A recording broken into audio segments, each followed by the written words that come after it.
হাঁপাতে হাঁপাতে জমাট বাঁধা অন্ধকারের মধ্যে মেয়েটি দৌড়াচ্ছিল সরু পায়ে চলা পথটি ধরে, এক রাশ আতঙ্ক বুকে চেপে। পিছনে কয়েক জোড়া পায়ের শব্দ শুনতে পাচ্ছিল সে কিছুক্ষণ আগেও, কিন্তু এখন আর কিছু শোনা যাচ্ছে না। অনেকটা পথ তাও দৌড়ে এলো মেয়েটি সামনের দিকে এক টানা। তারপর একটা পরিত্যক্ত গুমটি ঘরের পিছনে দাঁড়িয়ে সভয়ে একবার ফেলে আসা পথটির দিকে তাকালো সে। না, অন্ধকারে আর কোনো আবছা অবয়ব নেই তার পিছনে।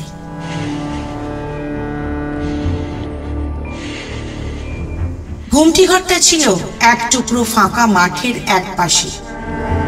অন্ধকারে মনে হলো যেন মাঠটি বেশ বড় সড়ো ঝোপঝাড়ে ঢাকা। 7-5 কিসব ভেবে নিল মেয়েটি। তারপর হাঁপাতে হাঁপাতে ছুট দিল সে ওই ঝোপঝাড়ের দিকে।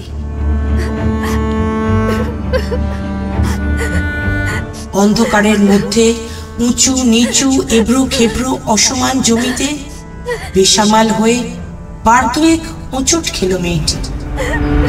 পা থেকে চটি খুলে পড়ে রইল মাঠের অন্ধকারে, কিন্তু ফিরেও তাকালো না মেয়েটি কোনো দিকেই। আতঙ্কিত মুখে একটা ঘন ঝোপের মধ্যে সম্পূর্ণ লুকিয়ে এবারে শ্বাস চেপে বসে রইল মেয়েটি। একটানা উত্তেজনায় আখেয়ালে ব্যাগ থেকে সিগারেট বার করে জ্বালিয়ে খেতে খেতে আতঙ্কে সম্ভবত মেয়েটি নির্ভরতা খুঁজতে চেয়েছিল সিগারেটের ধোঁয়ায়। মনে হয় ওরা অন্ধকারে আমাকে আর খুঁজে পায়নি। দ্বিতীয় সিগারেটটি শেষ করে ঝোপ থেকে সামান্য মুখ বের করে আশপাশটা দেখে নিয়ে ফিসফিসিয়ে কথাগুলো বলল মেয়েটি। এবারে তড়িঘড়ি ব্যাগ থেকে আরো একটি সিগারেট বার করে সেটি ধরিয়ে নিয়ে পরম নিশ্চিন্তে কয়েকটা টান মেরে ফিসফিসিয়ে বলে উঠল, আরো কিছুক্ষণ ওয়েট করি, তারপর বসকে একটা ফোন করতে। কথাটা শেষ করতে পারল না মেয়েটি। আচমকা একটা শক্ত হাত যেন ফুস করে ভেসে উঠল মেয়েটির চোখের সামনে। পরক্ষণে তার মাথার চুল ধরে হাতটি হির হির করে মেয়েটিকে টানতে টানতে নিয়ে এলো ঝোপের বাইরে। মাটিতে মুখ থুবড়ে পড়েছিল সে একটা অস্ফুট আওয়াজের সাথে। এবারে মুখ তুলে সে দেখল একজোড়া পা তার মুখের একেবারে সামনে। ভয় কেঁদে উঠল মেয়েটি। আতঙ্কিত কয়েকটা চিৎকার বেরিয়ে এলো তার মুখ দিয়ে, কিন্তু কোনো লাভ হলো না। পা দুটি অনড় হয়ে দাঁড়িয়ে রইল নিজের জায়গায়। এবারে আরো একবার চুল চেপে ধরে মুখটা সামান্য উপরে তুলে ধরল একটা হাত। আতঙ্কিত মেয়েটির মুখের সামনে ভেসে উঠল নির্মম একটা মুখ। কানে ভেসে এলো একটা কথা, সিগারেট স্বাস্থ্যের জন্য ক্ষতিকর ময়না, ওই সিগারেটের আলোই তোকে ধরিয়ে দিল।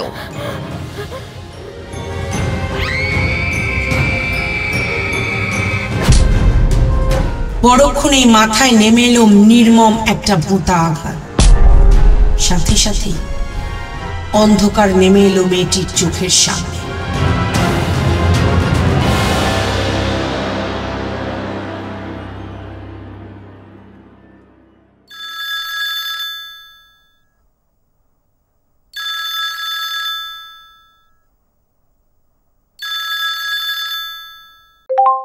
স্যার, নিউ মার্কেটে একটা কাপড়ের গোডাউনে আগুন লেগে গেছে। দমকল বাহিনীকে ডাকা হয়েছে আগুন নিয়ন্ত্রণে আনার জন্য। আপনি আসুন স্যার, কিছু লোক মনে হয় আগুনে ফেঁসে গেছে। আপনি কে বলছেন? আমি স্থানীয় দোকানের একজন কর্মচারী বলছিলাম। আচ্ছা, ঠিক আছে, আমি আসছি। এই বলে ফোনটা কেটে কিছুক্ষণের মধ্যেই ইন্সপেক্টর বিপ্লব চ্যাটার্জি কয়েকজন কনস্টেবলকে নিয়ে সেই জায়গায় পৌঁছয়।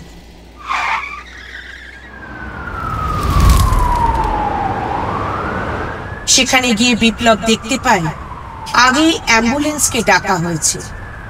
অন্যদিকে আগুন নিয়ন্ত্রণে আনারও ব্যবস্থা চলছে, কিন্তু এখনো সম্পূর্ণভাবে নিয়ন্ত্রণ করা যায়নি। কিছুক্ষণের মধ্যে আগুন নিয়ন্ত্রণে আসার পর সেই রুমটির ভেতরে পুলিশ সাথে ডাক্তারও যায়।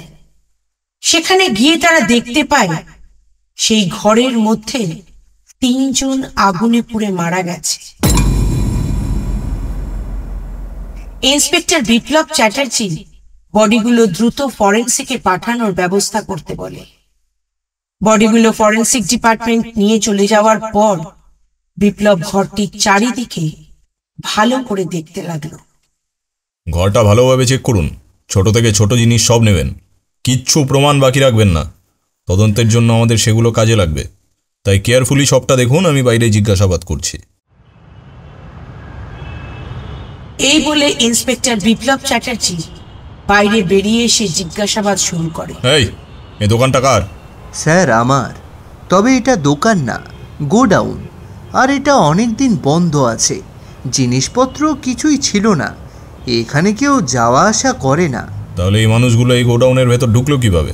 জানি না স্যার, ওটা আমি বলতে পারবো না। এখানে আগুন লাগার পর আমাকে একজন ফোন করে ডাকে। আমি তো বুঝতেই পারছি না আমার গোডাউনের মধ্যে ওনারা কিভাবে প্রবেশ করলো। গোডাউন তো বন্ধ করা ছিল। আচ্ছা, আর একটা বন্ধ গোডাউনের ভেতর 3-3টে মানুষের লাশ পাওয়া গেল, সবাই আগুনে পুড়ে মারা গেল, আর তাও আবার এমনি এমনি। গোডাউনের চাবি দেওয়া থাকলে এটা কিভাবে সম্ভব হবে আমাকে একটু বুঝিয়ে বলুন তো। এটা আমি জানি না, তবে এটুকু বলতে পারি এই গোডাউন আমার বন্ধ ছিল দীর্ঘ 1 মাস ধরে। গোডাউনে কোনো কাজকর্ম হয়নি, সেই 1 মাস আগে খুলেছিলাম, তারপর বন্ধ হয়ে আছে। 1 মাস আগে বন্ধ হয়ে যাওয়া গোডাউনের ভেতর থেকে 3 জন মানুষের ডেড বডি পাওয়া গেল, এটা কি ইয়ার্কি হচ্ছে? সত্যি কথা বলুন, নাহলে আপনারই বিপদ। সত্যি কথাই বলছি স্যার, আমি এইসবের কিছুই জানি না। তখন ভেতর থেকে একজন পুলিশ অফিসার বেরিয়ে আসে। বিপ্লব তাকে দেখে জিজ্ঞেস করে, এই সৌরভ, তুমি কিছু ক্লু পেলে? না স্যার, তেমন কোনো ক্লু পাওয়া যায়নি। আগুনটা কিভাবে লেগেছে সেটা বুঝতে পারলে? প্রাথমিকভাবে মনে হচ্ছে শর্ট সার্কিট থেকেই আগুনটা লেগেছে। যাদের বডি পাওয়া গেল তাদের কোনো পরিচয় বা ঘরের মধ্যে কিছু পেলে? না স্যার, কিছুই পাওয়া যায়নি। আচ্ছা বেশ, ঠিক আছে। সৌরভ, তুমি এক কাজ করো, গোডাউনটা সিল করে দাও আর 2 জন কনস্টেবলের ব্যবস্থা করে দাও। এখানে তাদের 24 ঘন্টার ডিউটির ব্যবস্থা করো। আমার প্রতি সেকেন্ডের খবর চাই। আর অতনু, আপনি আমাদের সাথে থানায় চলুন। কিন্তু কেন স্যার? আমি তো কিছুই করিনি। আমি সত্যি বলছি স্যার, আমি কিছু জানি না, বিশ্বাস করুন, আমি সত্যি কিছু জানি না। গোডাউনটা আমার 1 মাস হলো বন্ধ হয়ে পড়ে আছে। আমি জানি না গোডাউনের মধ্যে এতগুলো মানুষ কিভাবে এলো আর কিভাবে তারা মারা গেল। আমি তো বুঝতেই পারছি না স্যার, এখানে আগুন লাগলো কিভাবে। 1 মাস গোডাউনটা যদি সত্যিই বন্ধ থাকতো তাহলে রুমের ভেতর মানুষগুলো কি করে গেল? তারা কি অদৃশ্য হয়ে আপনার গোডাউনের ভেতরে ঢুকেছে? কিভাবে গোডাউনের ভেতরে গেল সেটা বলুন, বাজে কথা না বকে। দেখুন স্যার, আমি সত্যি কথা বলছি, আমি এসব কিছু জানি না। আপনি আশেপাশের দোকানের লোকদের জিজ্ঞাসা করুন। আমি আজ 1 মাস যাবত আমার গোডাউনের দিকে পা পর্যন্ত ফেলিনি। আমার বাড়িতে আমার বাবা খুব অসুস্থ, নানা জায়গায় হাসপাতালে ডাক্তার দেখাতে আমি ক্লান্ত হয়ে পড়েছি। গোডাউনে সমস্ত জিনিস বিক্রি করে বাইরে গিয়েছিলাম ডাক্তার দেখাতে। এই তো সবে কাল ফিরেছি, পারলে আপনি খোঁজ নিয়ে জানতে পারেন। আমি সত্যি বলছি স্যার, আমি কিছু জানি না। জানি না বললে তো আমি আর শুনবো না। নিশ্চয়ই জানেন, নাহলে একটা বন্ধ গোডাউনের ভেতরে লাশ পাওয়া যায় কিভাবে? আমি জানি না স্যার, সত্যি বলছি, আমি কিছু জানি না। আচ্ছা আচ্ছা, আর কাঁদতে হবে না। একটা কথা বলুন তো, গোডাউনে সিসিটিভি ক্যামেরা আছে? না স্যার, তবে রাস্তার ল্যাম্পপোস্টে সিসিটিভির ব্যবস্থা আছে। আর তখনই ভিড়ের মাঝে থেকে একজন ব্যক্তি বেরিয়ে এসে বলে উঠলেন, স্যার, রাস্তার প্রতিটি ল্যাম্পপোস্টে ক্যামেরা আছে, আপনি চেক করতে পারেন। আপনি কে? আমি স্যার রতন। ওই যে কিছুটা দূরে একটা মিষ্টির দোকান আছে, ওই দোকানটা আমার। আপনি কিচ্ছু দেখেননি? না স্যার, গোডাউন আজ অনেকদিন বন্ধ আছে, একথা সত্যি। তবে এটাও আশ্চর্যের বিষয় যে এতগুলো মানুষ এইখানে এলো কিভাবে। আপনারা কোনোদিন কোনো শব্দ পাননি? না স্যার, গোডাউনটা তো বাজারের থেকে কিছুটা ভেতরের দিকে, তাই তেমন একটা লোকজন সেদিকে যায় না। আচ্ছা বেশ, ঠিক আছে। তবে অতনুবাবু, আপনাকে আমাদের সাথে থানায় যেতে হবে। স্যার আমি কিছু করিনি, বিশ্বাস করুন। বিশ্বাস করব কি করব না সেটা পরের ব্যাপার। এখন থানায় গিয়ে একটা রিপোর্ট লিখতে হবে। আপনাকে থাকতে হবে ওখানে, আপনার সাইন লাগবে। বেশি বাড়াবাড়ি করবেন না, আমাদের তদন্ত করতে দিন, আসল সত্যি প্রমাণিত হোক। আমি স্বয়ং আপনাকে ছেড়ে দেব। আমাদের কাজে আপনি বাধা দেবেন না। কাজটা ভালোভাবে করার জন্য আমাদের সাহায্য করুন। ঠিক আছে, চলুন তবে। এরপর ইন্সপেক্টর বিপ্লব অতনুবাবুকে নিয়ে থানায় এসে পৌঁছয়। সেখানে কিছু ফর্মালিটি পূরণ করে অতনুবাবুকে বলে, শুনুন, আপাতত আপনি বাড়ি ফিরে যান। কিছু দরকার হলে আবার ডেকে নেওয়া হবে। তবে একটা কথা বলে রাখি, এখন শহরেই থাকবেন, শহরের বাইরে যাবেন না। আর একান্তই যদি খুব দরকার হয় তাহলে আমাদের জানিয়ে যাবেন। আমাদের অনুমতি না নিয়ে কোথাও যাবেন না, এতে কিন্তু আপনারই বিপদ। ঠিক আছে স্যার। অতনুবাবু চলে যাওয়ার পর ইন্সপেক্টর বিপ্লব সৌরভকে ডেকে বলে, এই সৌরভ, তুমি অতনুবাবুর উপরে একটু নজর রাখার ব্যবস্থা করো। ঠিক আছে স্যার, আমি ব্যবস্থা করছি। হ্যাঁ, তুমি ওই দিকটা দেখো, আমি একবার হাসপাতালে যাব, দেখি কি রিপোর্ট বের হলো।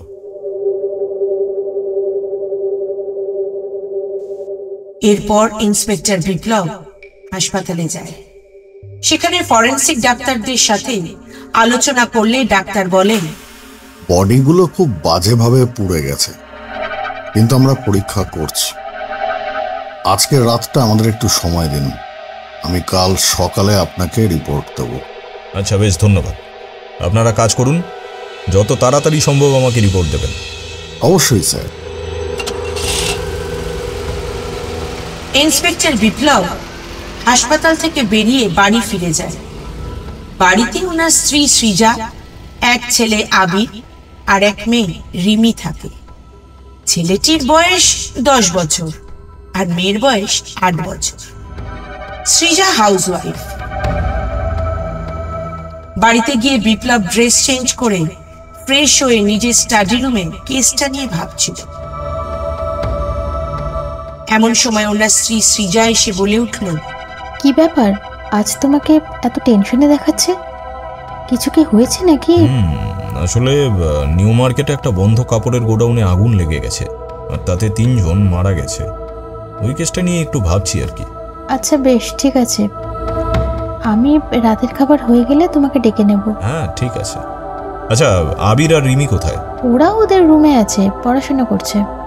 আচ্ছা বেশ, ঠিক আছে। খুব সকালে বিপ্লব আবার বেরিয়ে পড়ে থানার উদ্দেশ্যে। সেখানে কাজ করতে করতে কিছুক্ষণ পর সৌরভ আসে। ইন্সপেক্টর বিপ্লবের কেবিনের দরজায় নক করে বলে ওঠে, স্যার, অতনুবাবুর উপরে নজর রাখার জন্য লোক লাগানো হয়েছে। তবে ওনার ব্যাপারে যতটুকু খোঁজ খবর নিয়েছি তাতে জানতে পেরেছি যে উনি যা বলেছেন তা সবই সত্যি। হ্যাঁ, 1 মাস ধরে উনি গোডাউনে যাননি। ওনার বাবা খুবই অসুস্থ, আর তার জন্য উনি ব্যাঙ্গালোর গিয়েছিলেন বাবাকে নিয়ে। সেখান থেকে পরশুদিন বিকেলে ফিরে এসেছেন। আচ্ছা, আর কিছু? হ্যাঁ স্যার, আরেকটা কথা, পাড়ায় খোঁজখবর নিয়ে জানতে পেরেছি যে অতনুবাবু সাধারণ একজন মানুষ, বেশি ঝামেলায় বা ঝগড়াঝাটিতে থাকেন না। বাড়িতে ওনার স্ত্রী, একটা ছেলে আর বাবা মা আছেন। আচ্ছা আচ্ছা, ঠিক আছে। তাও তুমি ওনার ওপর নজর রাখার ব্যবস্থা করো। উনি কোথায় যান, কার সাথে কথা বলেন, কি করেন, সমস্ত কিছুর খবর আমার চাই। হ্যাঁ স্যার, ঠিক আছে। বলছি, হাসপাতাল থেকে কোনো খবর এলো? না স্যার, এখনো পর্যন্ত কোনো খবর আসেনি। কথাগুলো বলার সাথে সাথে টেলিফোনটা জোরে শব্দ করে বেজে উঠল। ফোনটা রিসিভ করতেই উপার থেকে কেউ একজন বলে উঠল। কি যে বলল সেটা কিন্তু শোনা গেল না। ফোন রেখে বিপ্লব হন্তদন্ত হয়ে বেরোতেই যাচ্ছিল, তখন সৌরভ বলে, স্যার, কি হলো? হাসপাতাল থেকে ফোন এসেছিল, এক্ষুনি যেতে হবে। আমি কি আপনার সাথে যাব? না, এখনই যাওয়ার দরকার নেই, প্রয়োজন পড়লে আমি তোমাকে ফোন করব। আচ্ছা স্যার। পুলিশের জিপটা নিয়ে ইন্সপেক্টর বিপ্লব হাসপাতালে হেসে হাজির হলো। বিপ্লববাবু, আশ্চর্যজনক ঘটনা। কীরকম আশ্চর্যজনক ঘটনা, একটু পরিষ্কার করে বলুন তো। স্যার, এই যে 3টে বডি আপনারা উদ্ধার করেছেন, তার একটা বডি কিন্তু আগুনে পুড়ে মারা যায়নি। কি বলছেন আপনি? একজন আগুনে পুড়ে মারা যায়নি মানে কি বলতে চাইছেন? একজন আগুনে পুড়ে মারা যায়নি, তাকে খুন করা হয়েছিল। আর সেটা আপনি কিভাবে বুঝলেন? আগুনে পুড়ে 2জন মারা গেছে, তাদের ফুসফুসে ধোঁয়া পাওয়া গেছে। আর একটা বডির ফুসফুসে আমরা ধোঁয়া পাইনি। ফুসফুসে ধোঁয়া যাওয়ার জন্য তিনি তখন জীবিতই ছিলেন না, তখন তিনি অলরেডি মৃত। তাই ওনার ফুসফুস তখন কাজ করেনি, ওকে শ্বাসরোধ করে খুন করা হয়েছে। আচ্ছা, তা কোন বডিটা?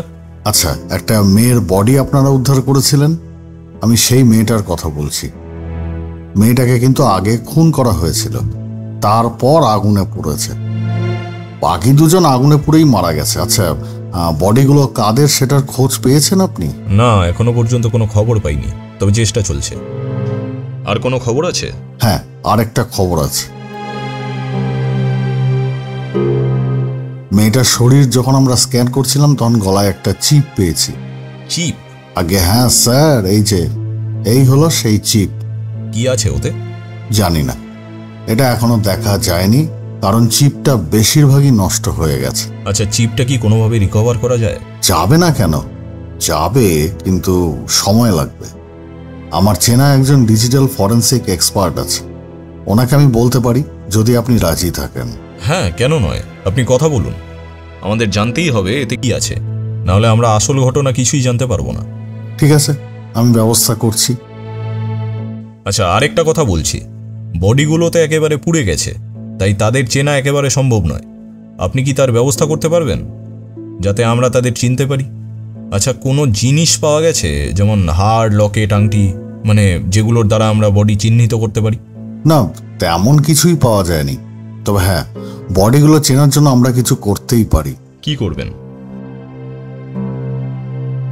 বডিগুলোর শরীরের মাংসপেশি পুড়ে গেলেও হাড় একেবারেই অক্ষত রয়েছে, তাই আধুনিক টেকনোলজির মাধ্যমে আমরা প্রতিটি বডির মুখমণ্ডল তৈরি করে নিতে পারবো। আগেকার দিন হলে এটা সম্ভব হতো না, তবে এখন উন্নত প্রযুক্তির মাধ্যমে সেটা সম্ভব। আমরা চেহারাগুলোকে পুনরায় ডিজিটালি রিকনস্ট্রাক্ট করতে পারি। হাড়ের উপর চামড়া বসিয়ে একটা চেহারার রূপ দেওয়া যায় কি না সেটার চেষ্টা করব। ঠিক আছে, আপনি আপনার কাজ করুন, আজ আমি আসছি। ঠিক আছে বস। এই বলে ইন্সপেক্টর বিপ্লব হাসপাতাল থেকে বেরিয়ে থানায় ফিরে আসে।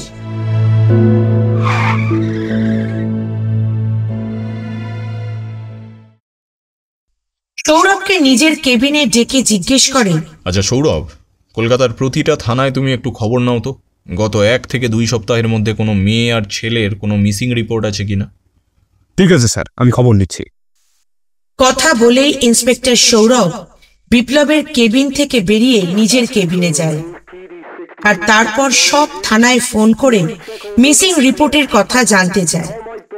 এরপর ইন্সপেক্টর সৌরভ আরো খবর নেওয়ার জন্য ফোন করতে থাকে।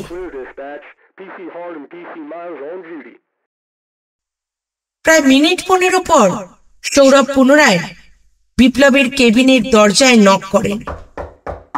স্যার, ভেতরে আসতে পারি? হ্যাঁ এসো, বলো কি খবর আছে। স্যার, 1 থেকে 2 সপ্তাহের মধ্যে মেয়েদের মিসিং রিপোর্ট অনেকগুলো জমা পড়েছে, কিন্তু ছেলেদের মিসিং রিপোর্ট কলকাতার কোনো থানাতেই নেই। তাই নাকি? তা কতগুলো মেয়ের মিসিং রিপোর্ট পাওয়া গেছে? যতটুকু জানতে পারলাম তাতে 5-6 জন মেয়ে তো বটেই। 2 সপ্তাহের মধ্যে 5-6টা মেয়ে মিসিং? কোন কোন থানার এই কেসগুলো? সবগুলোই কলকাতার থানায় রেজিস্টার হয়েছে। কলকাতায় যদি 2 সপ্তাহের মধ্যে 5-6টা মেয়ে মিসিং হতে পারে, তাহলে গোটা পশ্চিমবঙ্গে কতগুলো মেয়ে মিসিং হয়েছে সেটা একবার ভাবো তো। সেই সাথে গোটা ভারতে কতগুলো মেয়ে মিসিং হয়েছে এই 2 সপ্তাহের মধ্যে। সৌরভ, কলকাতা শহরে যতগুলো মেয়ে মিসিং হয়েছে তাদের সব মিসিং রিপোর্ট সাথে মেয়েদের ছবি আমি যেন সন্ধ্যের মধ্যে আমার টেবিলে পাই, তার ব্যবস্থা করো। ঠিক আছে স্যার। 1 থেকে 2 সপ্তাহের মধ্যে যদি 5 থেকে 6টা মেয়ে মিসিং হতে পারে, তাহলে সারা মাসে কটা মেয়ে মিসিং হয়েছে, তারা কোথায় গেছে এটা আমাকে জানতেই হবে।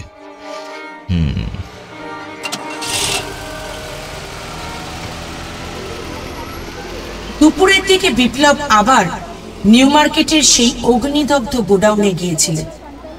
গোডাউনটা পুনরায় খুব ভালোভাবে সার্চ করেও তেমন কোনো প্রমাণ সে পায়নি। যে কটা জামা কাপড় ছিল তার সবই পুড়ে গেছে। ঘরটির মধ্যে কোনো দাগ, কোনো চিহ্ন নেই। চারিদিকে আগুনে পুড়ে কালো হয়ে গেছে। নতুন করে তদন্ত করেও কোনো প্রমাণ পাওয়া গেল না। ব্যর্থ হয়ে বিপ্লব থানায় ফিরে আসে। কাজ নিয়ে খুব ব্যস্ত থাকার জন্য আজ দুপুরে বাড়ি যেতে পারেনি। থানাতেই অল্প কিছু খাবার খেয়ে নিয়েছিল। বাড়ি থেকে সৃজা একবার ফোন করেছিল। ফোন রিসিভ করে বাড়ি যেতে পারবে না সে কথা সে জানিয়ে দিয়েছিল। এইসব কাজের মধ্যে থেকে বিকেল থেকে প্রায় সন্ধে হয়ে যায়।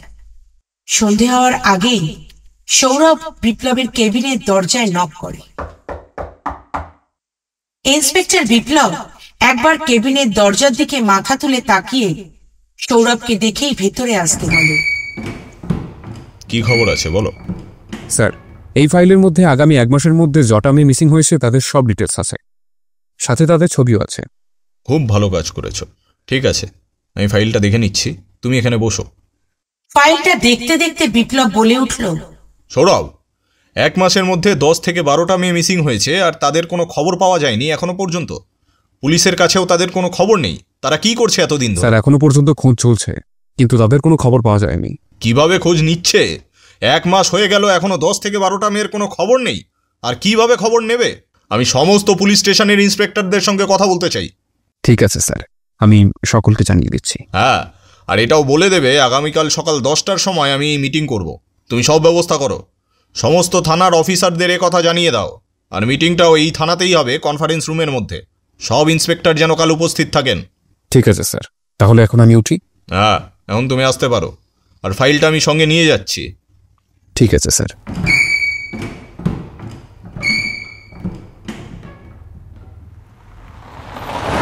সন্ধ্যে 7টার মধ্যে ইন্সপেক্টর বিপ্লব বাড়ি ফিরে যায়। সারাদিন সে বাড়িতে আসেনি, তাই বাড়ি ফিরে ফ্রেশ হয়ে আগে কিছু খেয়ে নেয়। তারপর একটু লম্বা ঘুম দেয়। ঘুম থেকে যখন ওঠে তখন ঘড়িতে ভোর 5টা, আর তখনই তার ফোনটা বেজে উঠল।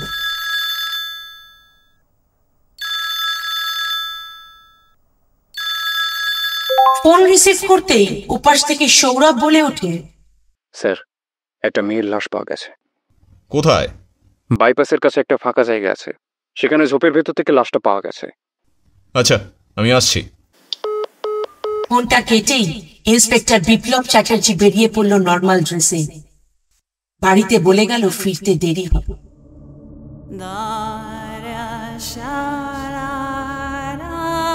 সেখানে পৌঁছে সে দেখতে পায় চারিদিকে পুলিশ জড়ো হয়েছে।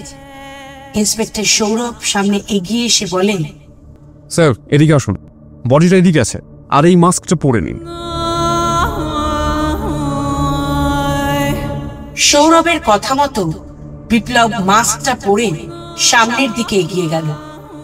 তারপর দেখতে পেল কিছুটা ভেতরের দিকে একটা ঝোপের আড়ালে একটা মেয়ের ডেড বডি পড়ে আছে।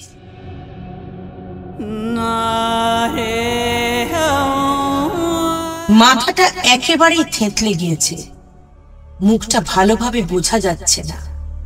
বডিটা ভালোভাবে পর্যবেক্ষণ করে ইন্সপেক্টর বিপ্লব বলে উঠল, আশেপাশে ভালো করে খুঁজে দেখছো, কিছু পেয়েছো? না স্যার, তবে সিগারেটের পোড়া কিছু অংশ পেয়েছে। এগুলো তুলে নেবে। ভিকটিমের শরীরে আর কোনো আঘাতের চিহ্ন আছে? হ্যাঁ স্যার, শরীরের বিভিন্ন জায়গায় কাটাছেঁড়ার চিহ্ন আছে। দেখে মনে হয় যেন খুব ধস্তাধস্তি হয়েছে। এমনকি হাত পা দেখে বোঝা যাচ্ছে দড়ি জাতীয় কিছু দিয়ে মেয়েটাকে দীর্ঘ সময় ধরে বেঁধে রাখা হয়েছিল। হাতে পায়ে কালশিটের দাগ আছে। সেই দড়ি পাওয়া গেছে? না স্যার। কোনো ফিঙ্গারপ্রিন্ট পাওয়া গেছে? ফরেন্সিক ডিপার্টমেন্ট পরীক্ষা করছে, এখনো পর্যন্ত কিছু বলেনি। আশেপাশের জায়গা ভালো করে তদন্ত করো, যদি কিছু পাও। হ্যাঁ স্যার। লাশটা কে আগে দেখেছে? স্যার, ওপাশে ময়লা আবর্জনা ফেলা হয়। পৌরসভার গাড়ি ময়লা ফেলতে এসে একটা দুর্গন্ধ নাকে পায়। তারাই সেই গন্ধের উৎস খুঁজতে গিয়ে লাশটা আবিষ্কার করে। তারপর থানায় ফোন করে খবর দেয়। খবর পাওয়ার পর আমি ফোর্স নিয়ে এখানে আসি। চলো একবার ফরেন্সিক ডিপার্টমেন্টের সঙ্গে কথা বলি। এই বলে দুজনেই ফরেন্সিক ডিপার্টমেন্টের হেড নিহার রঞ্জন বাবুকে ইন্সপেক্টর বিপ্লব জিজ্ঞাসা করে, কি বুঝতে পারছেন? লাশ দেখে বোঝা যাচ্ছে এই মেয়েটির মৃত্যু হয়েছে 2 দিন আগে, কারণ বডি পচতে শুরু করেছে, সেই জন্য বডি থেকে দুর্গন্ধ বের হচ্ছে। মেয়েটির কাছে গিয়ে এমন কিছু পেয়েছেন যার দ্বারা মেয়েটিকে চিহ্নিত করা আমাদের পক্ষে সহজ হবে? না স্যার, তেমন কিছু পাওয়া যায়নি। মুখটাও তো থেতলে দিয়েছে, ওই জন্য মুখটাও ভালো করে বোঝা যাচ্ছে না। আচ্ছা, আর কোনো ফিঙ্গারপ্রিন্ট ভিকটিমের শরীরে পেয়েছেন? হ্যাঁ পেয়েছি, 3 জনের ফিঙ্গারপ্রিন্ট পাওয়া গেছে। আচ্ছা, এগুলো ভালো করে কালেক্ট করে রাখুন, আমাদের ভবিষ্যতে কাজে লাগবে। হ্যাঁ স্যার, ওগুলো আমি তুলে নিয়েছি। ঠিক আছে, আপনারা কাজ করুন, আমরা চারদিকটা একটু ভালো করে দেখি। ঠিক আছে। এরপর ইন্সপেক্টর বিপ্লব ও সৌরভ আবার সেই জায়গায় এসে হাজির হলো যেখানে পৌরসভার লোকেরা দাঁড়িয়েছিল। ইন্সপেক্টর বিপ্লব বলেন, আচ্ছা, আপনারা দুজনে এই লাশটা প্রথম দেখেছেন, তাই তো? তা আপনাদের নাম কি? হ্যাঁ স্যার, আমরা দুজনেই প্রথমে লাশটা দেখি। আমার নাম স্যার বিল্টু, আর ওর নাম রাজা। আমরা পৌরসভায় কাজ করি। সকালে আবর্জনা ফেলতে এসে নাকে প্রচুর দুর্গন্ধ লাগে। আমাদের একটু সন্দেহ হয়। সামনের দিকে ওই গন্ধের উৎস খুঁজতে খুঁজতে এখানে এসে পৌঁছায়। তারপর তো এইসব দেখে আমরা প্রথমে ভয় পেয়ে গিয়েছিলাম, কিন্তু তাও আমরা পুলিশে খবর দিয়েছি। ঠিক আছে, খুব ভালো করেছেন। আচ্ছা, আপনাদের কিছু প্রশ্ন করার ছিল। হ্যাঁ করুন স্যার। বলছি, আপনারা এখানে কাউকে দেখেছিলেন? না স্যার, আমরা এখানে কাউকেই দেখতে পাইনি। আচ্ছা, আপনারা এখন আসতে পারেন। তবে আমাদের পুলিশের কাছে আপনাদের নাম, ঠিকানা, ফোন নাম্বার একটু লিখে দেবেন। যদি কোনো দরকার পড়ে তখন আপনাদের সাথে আমরা যোগাযোগ করতে পারবো। ঠিক আছে স্যার, আমরা লিখে দিচ্ছি। হ্যাঁ, অবশ্যই। পুলিশের কাছে নিজেদের নাম, ফোন নাম্বার, বাড়ির ঠিকানা সবকিছু লিখে দিয়ে তারা সেখান থেকে চলে যায়। কিছুক্ষণ পর বিপ্লব বলে ওঠে, তাহলে বডিটা ফরেন্সিকে পাঠানোর ব্যবস্থা করো, বাকি পরীক্ষা ওখানেই হবে। কি বলো? হ্যাঁ স্যার, আমরা বডিটা তোলার ব্যবস্থা করছি। আচ্ছা সৌরভ, আশেপাশের কোথাও সিসিটিভি ক্যামেরা নেই? না স্যার, আমি চেক করেছি, সিসিটিভি ক্যামেরার কোনো ব্যবস্থা এখানে নেই। আচ্ছা ঠিক আছে, তবে চলো আমরাও তাহলে বেরিয়ে পড়ি। আর হ্যাঁ, লাশের বিভিন্ন অ্যাঙ্গেল থেকে যে ছবিগুলো তোলা হয়েছে সেই ছবিগুলো একটু থানায় নিয়ে আসবে, আমি দেখতে চাই। আচ্ছা, তাহলে আপনি থানায় যান, আমি ছবিগুলো নিয়ে আসছি।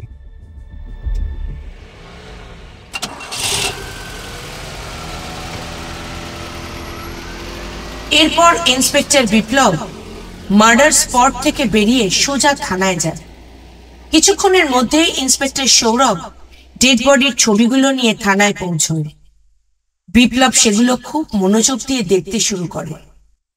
এমন সময় সে একটা জিনিস লক্ষ্য করে, আর সেটা হলো ডেড বডির মাথাটা একেবারে থেতলে দিলেও নাক আর ঠোঁটের অংশটা একেবারে অক্ষত রয়েছে। আর ঠোঁটের উপরের অংশে সে একটা তিল দেখতে পেল। সেটা দেখে যেন ওর খুব চেনা চেনা লাগলো। কোথায় যেন সে দেখেছে। বিপ্লবকে চিন্তিত দেখে সৌরভ বলে ওঠে, কিছু হয়েছে স্যার? Any problem? আপনাকে চিন্তিত লাগছে খুব? হ্যাঁ সৌরভ, মেয়েটাকে আমার চেনা চেনা লাগছে, কিন্তু কোথায় দেখেছি সেটা মনে করতে পারছি না। এখন মনে করার চেষ্টা করছি। তাই নাকি স্যার? তাহলে তো খুব ভালো হয়, একটু মনে করার চেষ্টা করুন। সেটাই করছি। আচ্ছা সৌরভ, কাল তুমি আমাকে যেই ফাইলটা দিয়েছিলে ওটা আমার বাড়িতে রয়ে গেছে। রমেশবাবুকে একটু বলো তো ফাইলটা বাড়ি থেকে নিয়ে আসতে। আমি বাড়িতে বলে দিচ্ছি। ঠিক আছে স্যার, আমি বলে দিচ্ছি। তারপরে ইন্সপেক্টর সৌরভ বিপ্লবের কেবিন থেকে বেরিয়ে যায়। ওদিকে বিপ্লব বাড়িতে ফোন করে সৃজাকে বলে,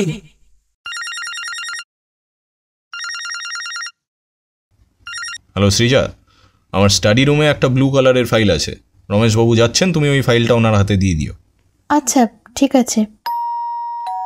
আধ ঘন্টা পর কনস্টেবল রমেশ বাবু সেই ফাইলটা বিপ্লবকে দিলে ফাইলটা খুব মনোযোগ দিয়ে সে দেখতে লাগলো। ফাইলে থাকা সমস্ত মিসিং মেয়েদের ছবিগুলো খুব ভালো করে দেখার সময় একটা ছবিতে তার নজর আটকে যায়। তারপর দেহের ছবি এবং মিসিং মেয়েটির ছবি দুটিকে পাশাপাশি রেখে খুব ভালোভাবে পর্যবেক্ষণ করতে লাগলো। তারপর টেলিফোন করে সৌরভকে নিজের কেবিনে আসতে বলল। বসো এখানে। তারপর এই দুটো ছবি একটু ভালো করে দেখো তো, মনে হচ্ছে না দুটো মেয়ে এক? বিপ্লবের কথা শুনে সৌরভ ফাইলটা নিজের দিকে ঘুরিয়ে দুটো ছবিকে ভালোভাবে দেখতে লাগলো। তখন বিপ্লব আবার বলল, মুখের জায়গাটা ভালো করে দেখো। নাকের কাছে একটা তিল আছে, যেটা দুটো ছবিতে একই জায়গায় আছে। মনে হচ্ছে না দুটো মেয়ে এক? হ্যাঁ স্যার, মনে তো হচ্ছে দুটো মেয়ে এক, কিন্তু কি করব স্যার এবার? তুমি যত তাড়াতাড়ি সম্ভব এই মেয়ের পরিবারের লোকদের এখানে আসার কথা বলো। বডি আইডেন্টিফাই করতে হবে। যদি ওনারা বলেন যে মৃত মেয়েটি ওনাদের মেয়ে, তাহলে পরবর্তী কাজ করতে আমাদের সুবিধা হবে। আচ্ছা স্যার, আমি এক্ষুনি খবর পাঠাচ্ছি।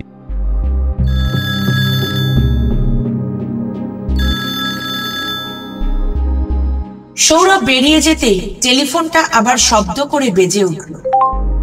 বিপ্লব রিসিভ করতেই ওপাশ থেকে ডাক্তার নিহার রঞ্জন বাবু বলে উঠলেন, স্যার একবার হাসপাতালে আসতে পারবেন? কিছু কথা আপনাকে জানাতে হবে। হ্যাঁ, আমি এক্ষুনি আসছি। এরপর বিপ্লব থানা থেকে বেরিয়ে সোজা হাসপাতালে যায়। সেখানে গিয়ে ডাক্তার নিহার রঞ্জন বাবুর সাথে দেখা হলে উনি বলেন, একটা খবর আছে। কি খবর? আমরা ডেড বডির বোর্ডের আশেপাশের জায়গা থেকে যে সিগারেটের পোড়া টুকরোগুলো পেয়েছিলাম সেগুলো পরীক্ষা করে দেখেছি। সেখানে আমরা যে ডিএনএ পেয়েছি তা কিন্তু আপনি বিশ্বাস করতে পারবেন না। কেন বলুন তো, কি হয়েছে? আসলে সিগারেটের ডিএনএর সাথে ডেড বডির ডিএনএ ম্যাচ করে গেছে। কি বলতে চাইছেন? মেয়েটি মৃত্যুর আগে সিগারেট খেয়েছে? হ্যাঁ স্যার, সিগারেটের ফিল্টারে মুখের লালায় পাওয়া ডিএনএর সাথে মেয়েটির ডিএনএ ম্যাচ করেছে। তাছাড়া ওর ফুসফুসে তাজা নিকোটিনের উপস্থিতি মিলেছে। খুনিরা সম্ভবত ওর শরীর থেকে নিজেদের ফিঙ্গারপ্রিন্ট পুষতে চেয়েছিল, তাতে অবশ্য কিছু লাভ হয়নি। স্কাউন্ড্রেল! অপরাধী আমাদের চোখে ধুলো দিতে চাইছে। আচ্ছা, যে ফিঙ্গারপ্রিন্টগুলো আপনি পেয়েছিলেন সেগুলো পুরনো রেকর্ডের সাথে ম্যাচ করে দেখেছেন? হ্যাঁ দেখেছি, কিন্তু আমাদের রেকর্ডে তার কোনো ম্যাচ আমরা পাইনি। আচ্ছা বেশ, আপনি ওই ফিঙ্গারপ্রিন্টগুলো আমাকে দেবেন, আমরাও আমাদের রেকর্ড চেক করে দেখব। আচ্ছা ঠিক আছে স্যার। আচ্ছা, আরেকটা কথা, আগের যে কেসটা যেটাতে মেয়েটাকে খুন করা হয়েছিল বলে আপনি বলেছিলেন, সেই মেয়েটির গলা থেকে যে চিপ পাওয়া গিয়েছিল সেটা কি রিকভার করা গেছে? হ্যাঁ, কিছুটা করা গেছে, পুরোটা যায়নি। কি আছে ওতে? একটা ভিডিও আছে। ভিডিও? কই দেখান তো আমাকে, দেখি কি আছে ওতে। হ্যাঁ চলুন দেখাচ্ছি, তবে কথাগুলো স্পষ্ট নয়, মাঝে মধ্যেই কেটে কেটে যাচ্ছে। ঠিক আছে, সেটাই দেখি, চলুন। এরপর ডাক্তার নিহার রঞ্জন বিপ্লবকে একটা আলাদা রুমে নিয়ে এলেন। সেখানে একজন ছেলে কম্পিউটারে বসে কাজ করছিল। নিহার রঞ্জন বাবু তাকে ডেকে বললেন, সুদীপ, তুমি ভিডিওটা একটু চালাও তো ভাই, যেটা সেই চিপ থেকে রিকভার করেছিলে। তারপর সুদীপ সেই ভিডিওটা চালালো, আর তাতে দেখা গেল কেউ একজন আড়াল থেকে ভিডিও করছে আর কথাও বলছে, যদিও কথাগুলো খুব একটা স্পষ্ট নয়, কেটে কেটে আসছে। তবে এটা বোঝা গেল যে ভিডিও করছে সে কোনো মেয়ে, কারণ তার গলার স্বরও সেই কথাই বলছে।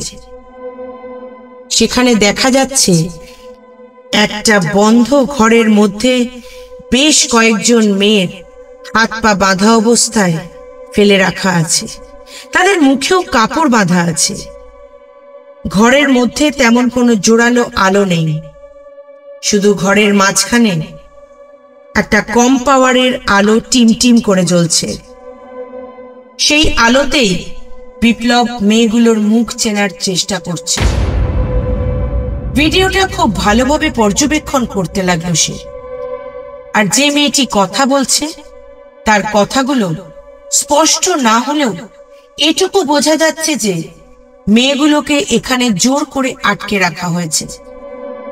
জায়গাটা ঠিক বোঝা যাচ্ছে না, তবে যে ভিডিও করছে কে যেন মনে হলো একবার জায়গাটার নাম বলল। ইন্সপেক্টর বিপ্লব সুদীপকে বলল, সুদীপ এই যে একটা কথা বলল, সেই জায়গাটা আরেকবার রিপিট করো তো। কিছু একটা জায়গার নাম বলল মনে হলো। আচ্ছা স্যার, করছি। তারপর সুদীপ আবার সেই জায়গাটা রিওয়াইন্ড করলো বেশ কয়েকবার। সেই জায়গাটায় বারে বারে শোনার পরেও বিপ্লব আর বাকিরা তাও কিছু বুঝতে পারল না। কথাগুলো যেন জড়িয়ে যাচ্ছে।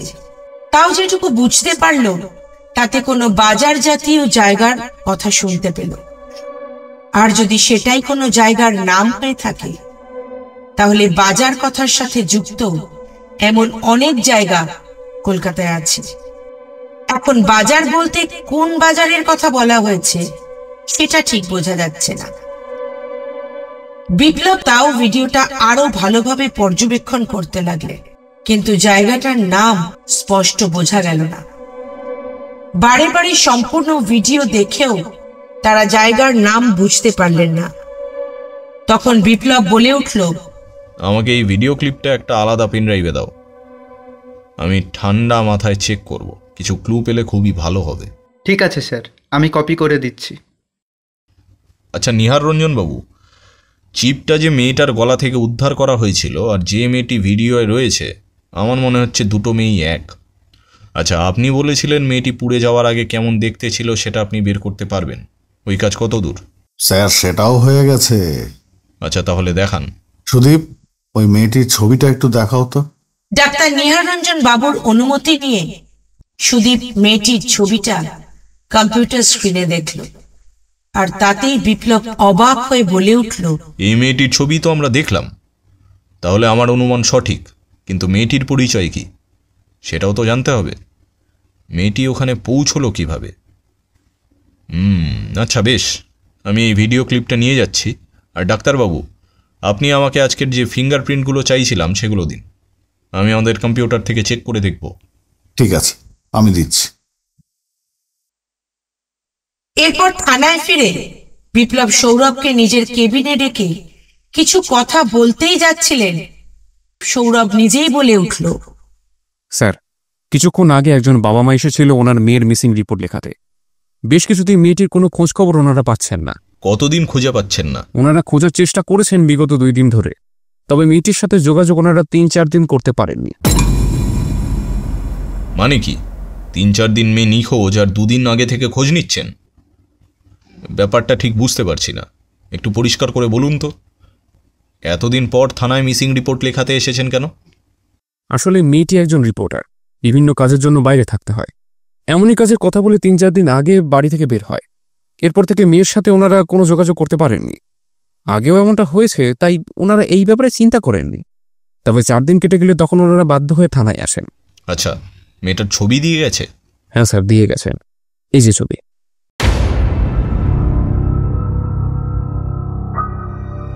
ছবিটা দেখে আঁতকে উঠল বিপ্লব। হোয়াট? এই মেয়েটা তো। কি হয়েছে স্যার? কিছু হয়েছে? আপনি মেয়েটাকে চেনেন?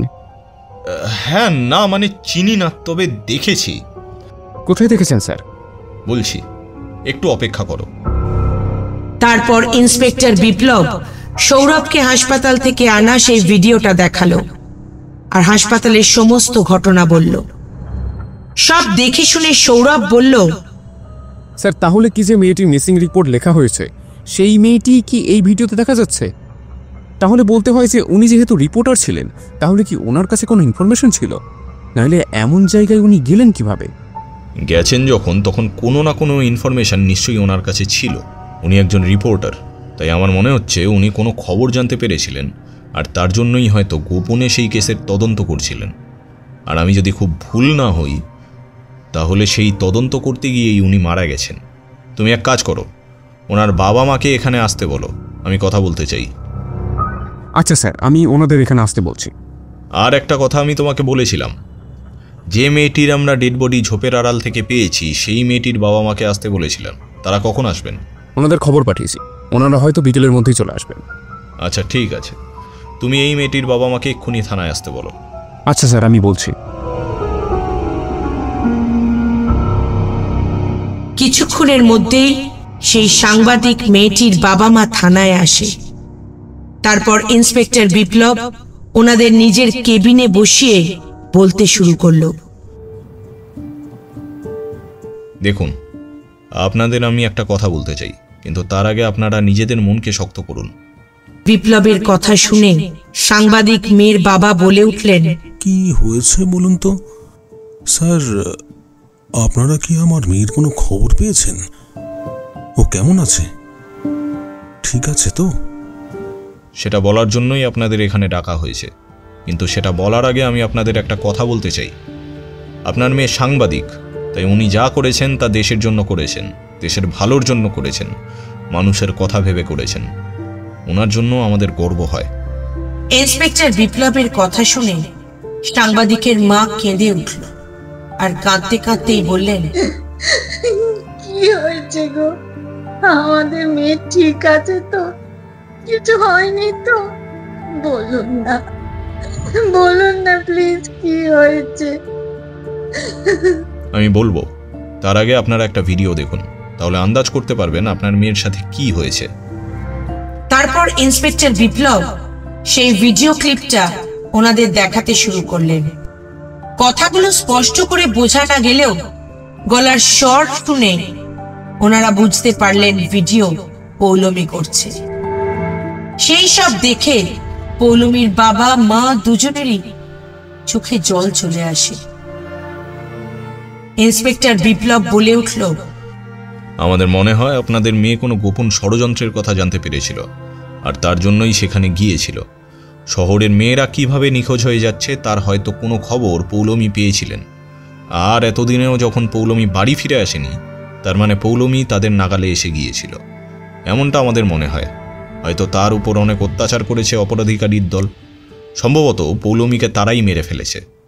ইন্সপেক্টর বিপ্লবের কথা শুনে পৌলমীর মা বাবা দুজনেই কেঁদে ওঠে, আর কাঁদতে কাঁদতেই পৌলমীর মা বলেন,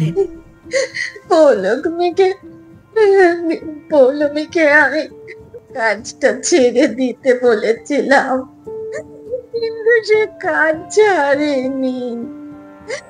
আর দেখো না গো, আজ কি হয়ে গেল পৌলমীর সাথে। সে আমার কোনো কথা শোনেনি। কাজের জন্য মনে হয় আমরা আর ওকে কোনোদিনও খুঁজে পাবো না, কোনোদিনও খুঁজে পাবো না। জানি না রিনা, জানি না। স্যার, আপনারা কি পৌলমীর কোনো খবর পেয়েছেন? এই ভিডিওটা আপনারা কোথায় পেলেন? ইন্সপেক্টর বিপ্লব খানিকক্ষণ চুপ করে থেকে সম্পূর্ণ ঘটনাটা বলল। কিভাবে এই ভিডিও তাদের কাছে এসেছে সেই সব কথাও বলল। আর তারপর ইন্সপেক্টর ওনাদের সাথে নিয়ে হাসপাতালে পৌঁছল। এখানে ইন্সপেক্টর বিপ্লব মর্গে নিয়ে গেল ওনাদের। তারপর আগুনে পোড়া সেই দগ্ধ শরীরটা দেখালো, যেটা ডাক্তাররা বিভিন্ন ওষুধের দ্বারা সংরক্ষিত করে রেখেছে। সেই কঙ্কালসার বডিটা দেখে পৌলমীর বাবা মা আবার কেঁদে উঠলেন।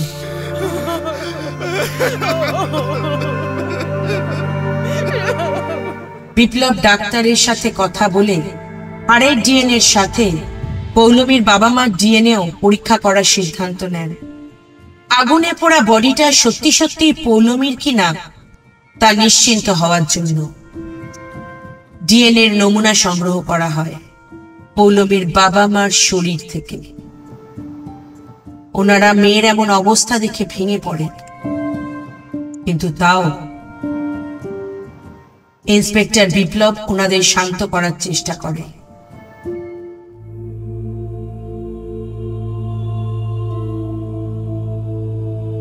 নিয়ারঞ্জন বাবু, আপনি যত তাড়াতাড়ি সম্ভব ডিএনএ রিপোর্টের রেজাল্ট আমাকে জানাবেন, তাহলেই আমরা শিওর হতে পারবো।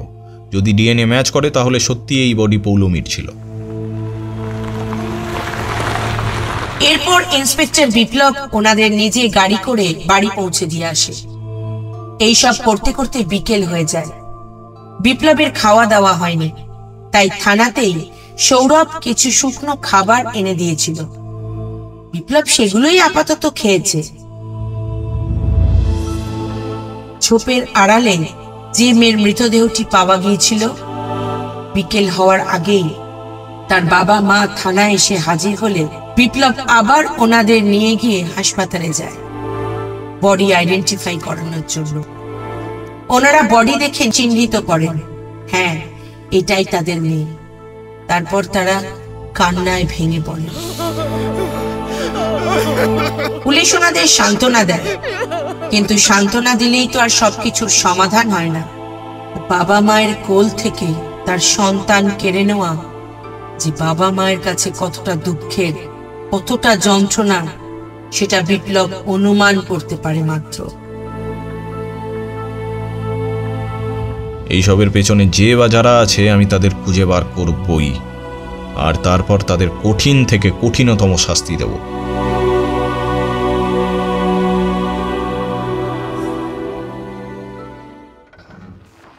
রাত হয়ে গেলে বিপ্লব বাড়ি ফিরে আসে। সঙ্গে ছিল সেই পেনড্রাইভ আর ফাইলটা। সবকিছু নিয়ে ইন্সপেক্টর বিপ্লব নিজের স্টাডি রুমে বসে ভালোভাবে তদন্ত করতে লাগলো। এমন সময় সে ভিডিও ক্লিপটা দেখতে দেখতে জায়গার নামটা ভালো করে বোঝার চেষ্টা করলো, আর তাতে সে বাজার কথাটি বারে বারে শুনতে লাগলো। এরপর সে কলকাতার আশেপাশে যতগুলো জায়গা বাজার কথার সাথে যুক্ত, সেই সব জায়গার একটা লিস্ট বের করল।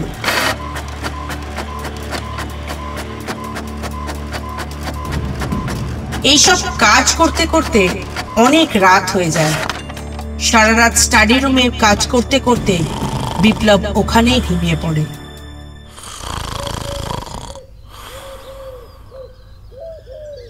সৃজা সকালবেলায় বিছানা থেকে উঠে স্টাডি রুমে বিপ্লবকে দেখতে এসে সেখানে তাকে খুঁজে পায় না, তাই সঙ্গে সঙ্গে সে বিপ্লবকে ফোন করে। কোথায় আছো তুমি? আমি এখনো রাস্তায় আছি, থানায় যাচ্ছি। বাড়ি থেকে কখন গেলে? একবার তো আমাকে বলে যেতেও পারতে। আমি দেখলাম তুমি ঘুমোচ্ছিলে, তাই আর ডাকিনি। আমি থানায় যাচ্ছি, একটু কাজ আছে। ঠিক আছে, কাজ করো, কিন্তু একটু সাবধানে, নিজেরও একটু খেয়াল রেখো, কেমন? আমার খেয়াল রাখার জন্য তুমি তো আছো। এখন একটু চাপে আছি, তাই না বলেই বেরিয়ে গেছি, সরি। না না, ঠিক আছে, তুমি সাবধানে যেও। এখন রাখছি, আর হ্যাঁ, মনে করে কিছু খাবার খেয়ে নিও। হ্যাঁ ঠিক আছে।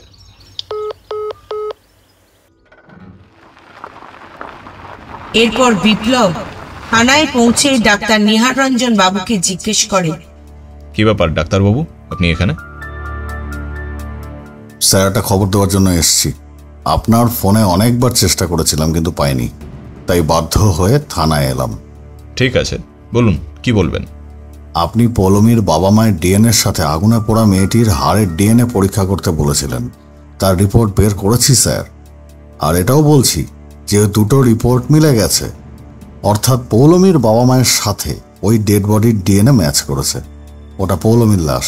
কথাটি শুনে ইন্সপেক্টরের কোনো পরিবর্তন দেখা গেল না, যেন মনে হলো এই রিপোর্টই যে বের হবে তা সে আগে থেকেই আন্দাজ করেছিল।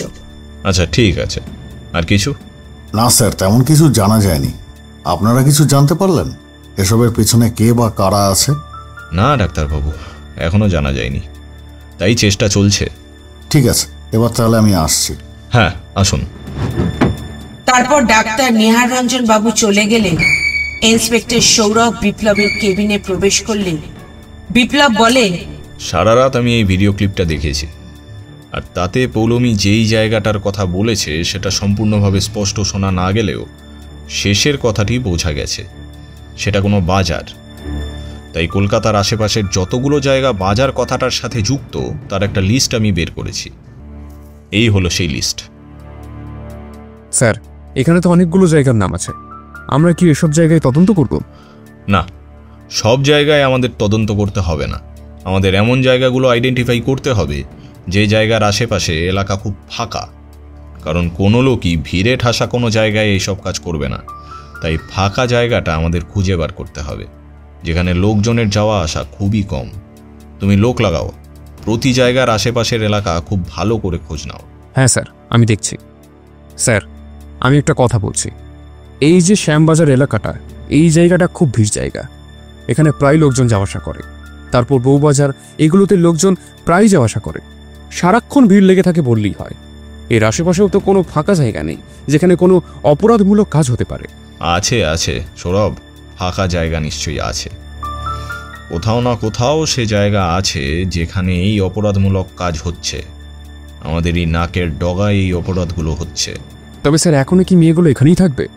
মনে হয় চারিদিকে পরপর এতগুলো কেস হয়ে যাওয়ার জন্য তারা তো মেয়েগুলোকে সরানোর চেষ্টা করবে। হ্যাঁ, তা করবে তো বটেই। এখন তাদের কাছে দুটো উপায় আছে। এক, মেয়েগুলোকে মেরে ফেলবে, তারপর তাদের লাশগুলো গুম করে ফেলতে পারে, কিন্তু তারা নিজেদের এত বড় ক্ষতি করবে না। অথবা মেয়েগুলোকে পাচার করে দিতে পারে, কিন্তু সেটা এখন আর সম্ভব নয়, কারণ আমি সমস্ত চেকপোস্টে অ্যালার্ট করে রেখেছি ঘটনাগুলো যবে থেকে ঘটেছে। মেয়েগুলো যে শহরের বাইরে যেতে পারেনি সেটা আমি বলতে পারি, তবে গ্যারান্টি দিয়ে বলতে পারি না। আচ্ছা, তাহলে এখন কি করব? লোক লাগাও। এই যে জায়গাগুলোর নাম আছে তার আশেপাশের ফাঁকা জায়গা, গোডাউন বা এমন কোনো জায়গা আছে কিনা খবর নাও, তারপর আমি বলছি কি করা যায়। ঠিক আছে স্যার। এরপর সৌরভ বেরিয়ে যায়। এইসব করতে করতে বিকেল হয়ে যায়। কিছুক্ষণের মধ্যেই চারিদিকে সন্ধ্যা নেমে আসে। এইসব ঘটনার মাঝে বিপ্লব অতনুবাবুকে ভুলেই গিয়েছিল, কিন্তু হঠাৎ তিনি থানায় এসে হাজির হন। স্যার, একটা কথা আপনাদের জানানোর আছে। হ্যাঁ বলুন অতনুবাবু। স্যার, আমার ভাগ্নে ফোন করেছিল। সে যে জায়গায় গেছে সেই জায়গাটাই তার সন্দেহ হচ্ছে, যেন মনে হচ্ছে সেখানে কোনো খারাপ কাজ হচ্ছে। আপনি কি বলছেন আমি কিছুই বুঝতে পারছি না, পরিষ্কার করে বলুন তো। স্যার, আমার ভাগ্নে খাবার হোম ডেলিভারি করে। আজও সাঁকারি বাজার গিয়েছিল একটা বাড়িতে খাবার ডেলিভারি দিতে। তখন সে শোনে একটা বাড়ির মধ্যে থেকে মেয়েদের গোগা নিঃশব্দ। সন্দেহ হয় ওর। তারপর চুপিসারে ভাগ্নে ঘরটির চারিদিকে ঘোরে। সেখানেও কতগুলো মেয়েকে দেখতে পেয়েছে জানালার ফাঁক দিয়ে। জায়গাটা বেশ নিরিবিলি। আমাকে ফোন করে সবটা বলে। ব্যাপারটা আমার মোটেও ভালো ঠেকছিল না, তাই সঙ্গে সঙ্গেই প্রায় দৌড়ে এলাম। আপনি একটু দেখুন ব্যাপারটা স্যার। আপনার ভাগ্নে এখন কোথায় আছে? লাস্ট যখন ফোন করেছিল তখন তো বলল ওখানের একটা জায়গায় সে লুকিয়ে আছে। এখন জানি না স্যার। আপনি একবার ফোন করুন। ঠিক আছে স্যার, আমি করছি। এরপর অতনুবাবু তার ভাগ্নেকে বারে বারে ফোন করতে থাকে, কিন্তু এবারে আর তার ভাগ্নের সাথে কোনো রকম যোগাযোগ করতে তিনি পারেন না। অতনুবাবুকে চিন্তিত দেখে ইন্সপেক্টর বিপ্লব বলেন, কি হয়েছে অতনুবাবু, ফোন তুলছে না? স্যার, ভাগ্নের সাথে এখন আর কোনো যোগাযোগ করতে পারছি না।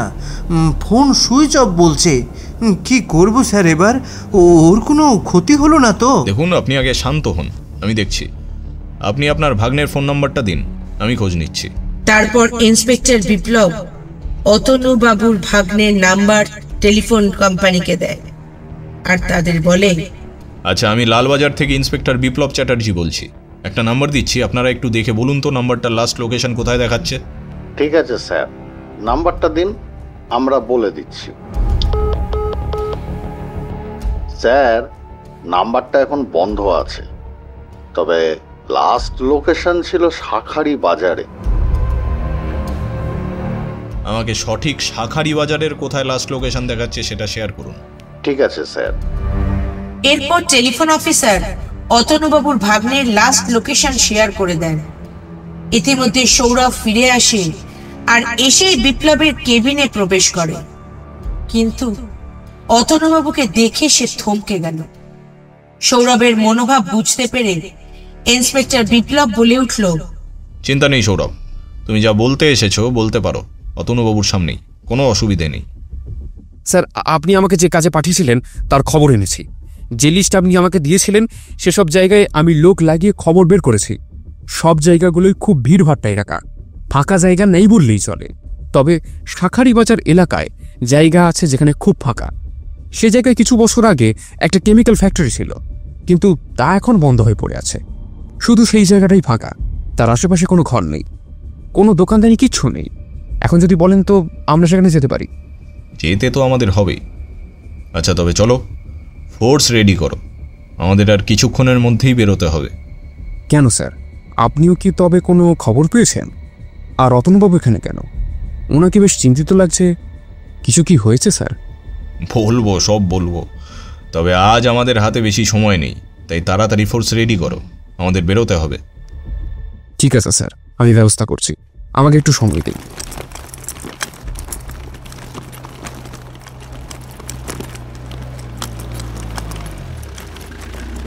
এর ঘন্টা দুয়েকের মধ্যে ফোর্স রেডি করে বিপ্লব আর সৌরভ তাদের মিশনের উদ্দেশ্যে বেরিয়ে পড়ল। অতনুবাবু যেতে চেয়েছিলেন, কিন্তু ওনাকে মানা করলো বিপ্লব, কারণ ওখানে বিপদ হতে পারে।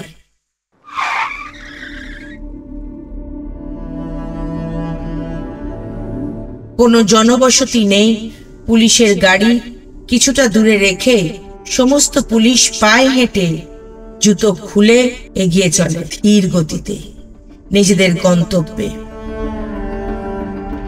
সব পুলিশ সেই বাড়িটা ঘিরে ফেলল। দেওয়ালে কান লাগিয়ে সবাই ভেতরের কথা শোনার চেষ্টা করছে। বেশ কিছুক্ষণ শোনার পর সবাই বুঝতে পারল ভেতরে কিছু তো একটা হচ্ছে।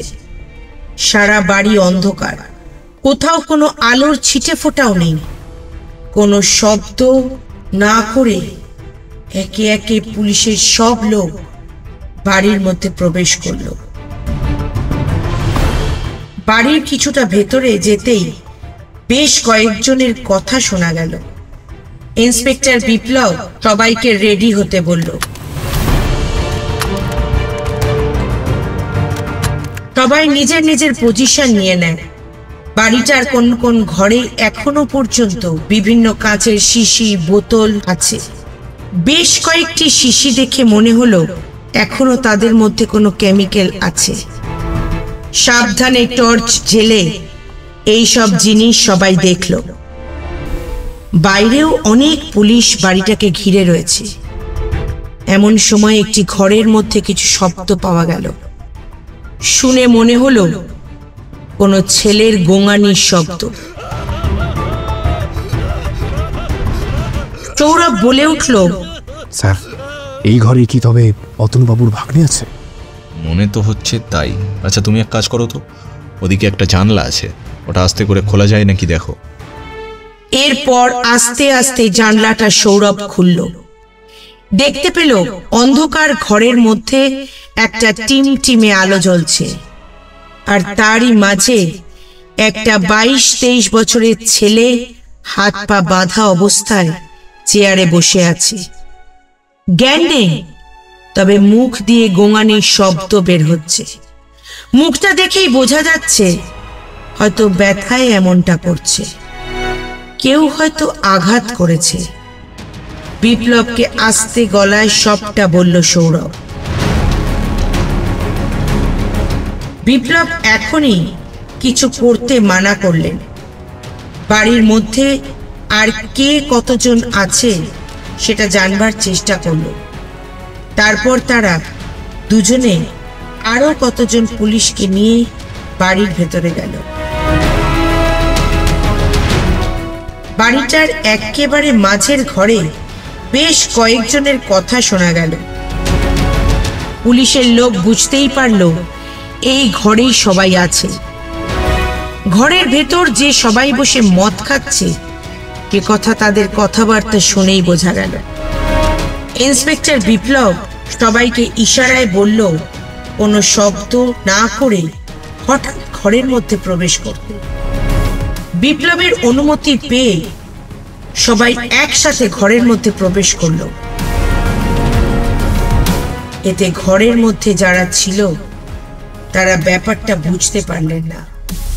নিজেদের রক্ষার্থে কিছু করার আগেই পুলিশের রিভলভারের নল তাদের মাথায় এসে ঠেকল। ঘটনাটা এত তাড়াতাড়ি হওয়ার জন্য তারাও কিছু করতে পারল না। পুলিশ সবাইকে গ্রেফতার করল। তাদের জেরা করে একটা বড় কথা জানতে পারল পুলিশ। এই সবের পেছনে কে আছে? যখন সেই প্রশ্নের উত্তর পুলিশ জানতে চাইল, তখন বন্দুকের ভয়ে সবাই আসল অপরাধীর নাম বলে দেয়। পুলিশ সেই নাম শুনে খুবই অবাক হন। সেই ঘরের অন্য একটি ঘর থেকে ৫-৬ জন মেয়েকে উদ্ধার করা হয়।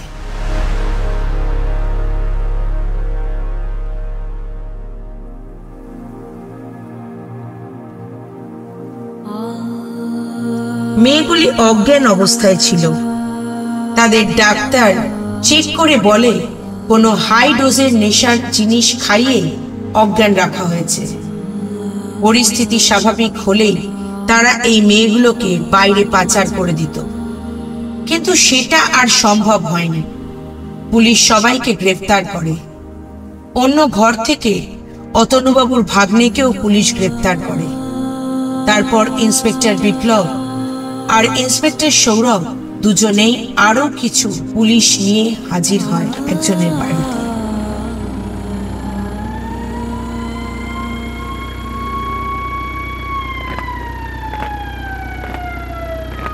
নিজের বাড়িতে পুলিশ দেখে একটু অবাক হন শেখর রায়চৌধুরী। উনি হলেন একজন এমএলএ। তিনি পুলিশ দেখে জিজ্ঞাসা করলেন, কি ব্যাপার, আমার বাড়িতে পুলিশ? কি হয়েছে? স্যার, আমরা প্রদীপ বাবুকে অ্যারেস্ট করতে এসেছি। উনি কোথায় আছেন? কেন, প্রদীপ কি করেছে? এরপর ইন্সপেক্টর বিপ্লব সমস্ত ঘটনা খুলে বলে। তখন সে সব শুনে শেখরবাবু বললেন, না না, আপনাদের কোথাও ভুল হচ্ছে। আমার ভাইপো এমন কাজ করতেই পারে না। সে কথা তো কোর্টে প্রমাণিত হবে। এখন উনি কোথায় আছে সেটা বলুন। আমি জানি না। স্যার, আপনার ভাইপো একজন অপরাধী। তিনি অনেক মায়ের কোল খালি করেছেন, অনেক পাপ কাজ করেছেন। এখন যদি আপনি ওনাকে বাঁচানোর চেষ্টা করেন, তাহলে আপনাকেও আমরা গ্রেফতার করতে বাধ্য হব। তাই বলছি, বলে দিন উনি কোথায় আছেন। বললাম তো, আমি জানি না।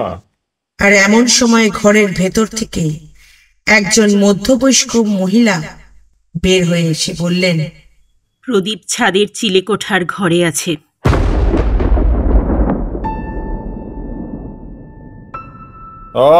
তুমি চুপ করো বৌদি।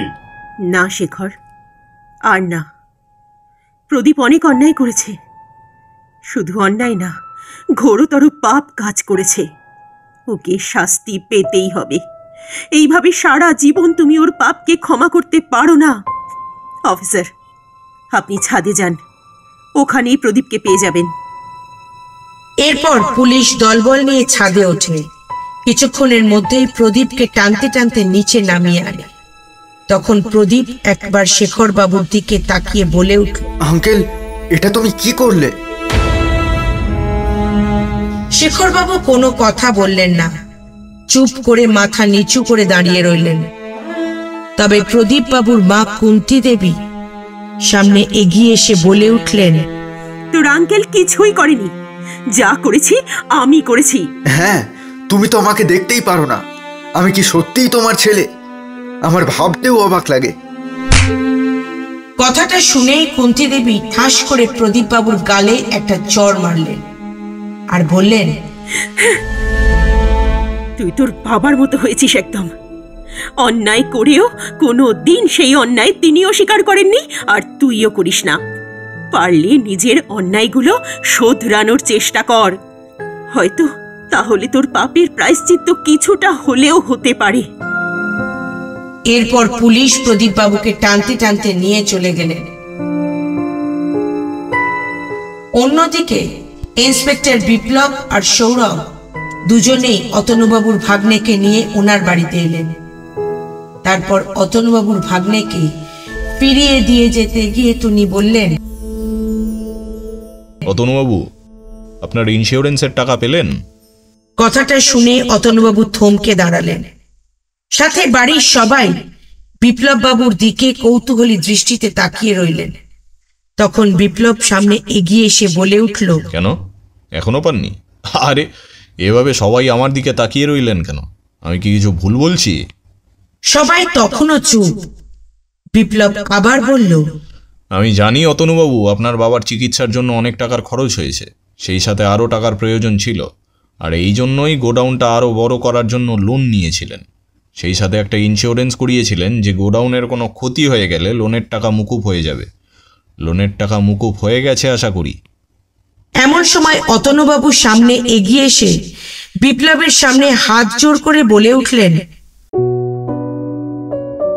হ্যাঁ স্যার, আমি এটা করেছি, কিন্তু বিশ্বাস করুন আমি কাউকে খুন করিনি।